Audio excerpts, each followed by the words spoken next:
Actualité AES et nous commençons par cette séance d'évaluation de la présidence malienne à la Confédération des États du Sahel à 3 mois du sommet de l'AES. Elle se veut une rencontre de mise au point de la concrétisation de la feuille de route consensuelle déclinée par les 3 chefs d'État du Mali, du Niger et du Burkina. Des réalisations dans le cadre de l'AES, on retient des avancées dans les secteurs de la défense, la sécurité, la diplomatie, l'économie et le développement. Sira Batili. Le président de la transition, le général d'armée Assimi Goïta, président de la Confédération des États du Sahel, note les points d'exécution des tâches confiées aux différents départements sous la coupole du Premier ministre chef du gouvernement. C'est une mise au point des réalisations en lien avec la feuille de route consensuelle qui décline les stratégies du Sahel. Cette commission nationale est présidée par le chef de l'État qui assure la présidence du comité de pilotage.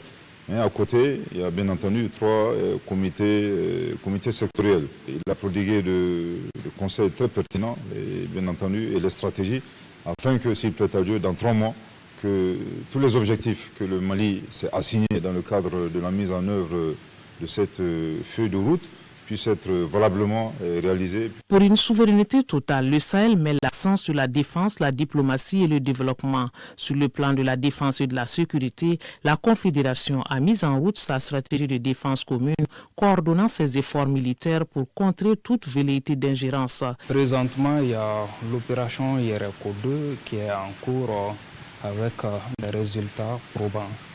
Et cette opération se passe dans la zone des 3 frontières entre le Mali, le Burkina et le Niger.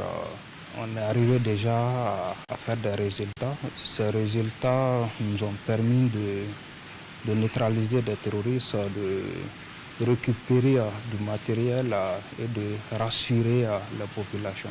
Comme acté lors du sommet de Niamey par les présidents Goïta, Tchani et Traoré, l'AES met en avant une diplomatie revitalisée avec de nouveaux objectifs et plus d'engagement à atteindre des objectifs communs. Le défi majeur est pour nous de faire en sorte que nous puissions parler d'une seule voix.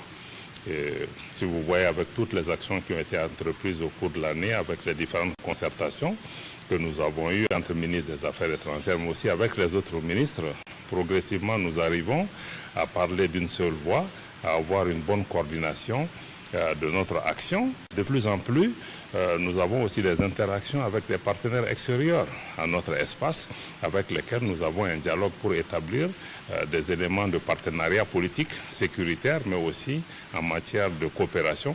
Sur le plan économique et de développement, dans un contexte de rareté des financements, la création d'une banque d'investissement est en vue, avec un fonds de stabilisation. Objectif, protéger les économies des États membres contre d'éventuels chocs extérieurs. Nous étions dans la CEDEAO et il y avait le prélèvement qui se faisait pour le compte de la CEDEAO. Des marchandises entrant, les liquides, les solides, on prélevait 0,5% pour abonder le fonds qui permettait le fonctionnement de la CEDEAO. Et aujourd'hui, on a retenu, après les travaux des experts et des ministres de l'économie et des finances, de maintenir un taux de 0,50 de prélèvement qu'on va appeler le prélèvement confédéral AES qui va servir à abonder les fonds qui permettront justement de financer toutes les activités de la Confédération, mais également les investissements et tous les projets que nous voudrions bien mettre en œuvre. Le tout est soutenu par le volet communication, un maillon essentiel de la chaîne dans un monde en guerre informationnelle. Tous les États de l'AES sont victimes de ce terrorisme médiatique. Donc le pilier communication est extrêmement important pour toujours expliquer un peu la démarche du leadership de la Confédération des États de l'AES, les objectifs recherchés par cette confédération. Un cadre de coordination des actions du secteur privé pour le développement économique de la région a été activé. Il s'agit donc de densifier les échanges commerciaux entre les États du Sahel avec la valorisation des ressources locales. Malgré les péripéties, la Confédération tient bon avec le peuple qui reste son centre de gravité.